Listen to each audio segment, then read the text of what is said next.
د قرضونو د ختمېدو دپاره انتهایی مجربه او اسان ترینه وظیفه.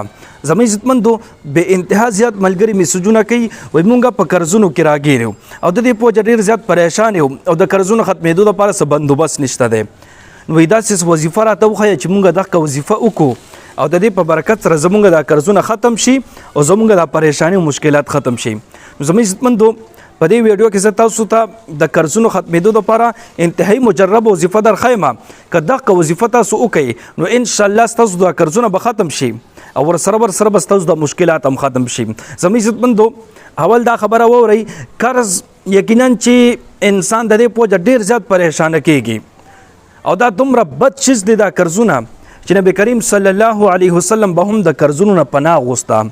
یو صحابي نبی کریم صلی الله علیه وسلم نه تپوس وکړو و یا رسول الله ته د دې قرض نه ولې پناه غواړې؟ نبی کریم صلی الله علیه وسلم ورته وفرمیل وایي د دې قرضونو په وجه انسان دروغ وایي او یقینا زموږ عزتمندو د قرضونو په وجه اکثر قرضدار چې وي که نه دروغ وایي ورته په پلان کې ورځې باندې به درکمه او هغه ورځ چې راشي بیا ورسره نه وي وارې نه کړي نو دروغ شول که نه، بیا ورته بله ورځ یاده کړي په دغه ورځ باندې به درکمه نو هغه ورځ چې راشي بیا ورسره نه وي.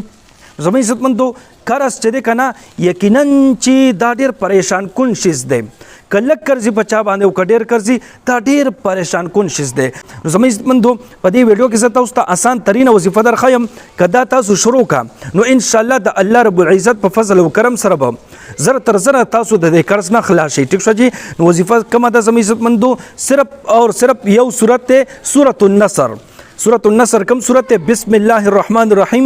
إذا جاء نصر الله والفتح ورأيت الناس يدخلون في دين الله أفواجا فسبح بحمد ربك واستغفره إنه كان توابا.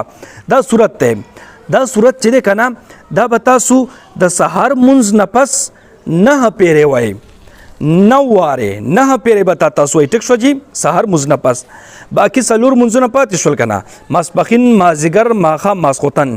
د دې ټولو منځونو نه پس پې اته پیرې وایي، اته وارې به وارئ. چې کله تاسو ټول په ټول منځ ختم کوئ، ښه فرض مو کوي او سنت مو کوي، نو هغې نه پس به بیا تاسو اته پیرې وایي. ټیک شو جی. بیا وایي سورة النصر. په سکرین چې تاسو ته کوم صورت ښکاري دغه صورت د سحر منځ نه پس 9 پیرې، باقي 4 منځونه دي.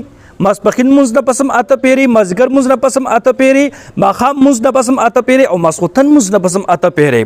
نو دا چې تاسو ووایئ که نه یو څو ورځې به مسلسل کوئ، دا نه چې بس تاسو یو ورځ 2 ورځ 3 ورځې ووایئ او بس تاسو وایئ چې قرضونه خو مې ختم نه شول بس بیا پرېږدئ. نه، مستقل به دا تاسو جاري ساتئ. یو میاشت 2 میاشتې مسلسل دا تاسو ووایئ زموږ عزتمندو. نو چې کله یو میاشت 2 میاشتې تیریږي نو انشاءالله د الله تعالی په فضل او کرم سره به ستاسو قرضونه مکمل ختم شوي. الله رب العزت طرف نه به ستاسو دپاره څه نه څه بندوبست شوي وي.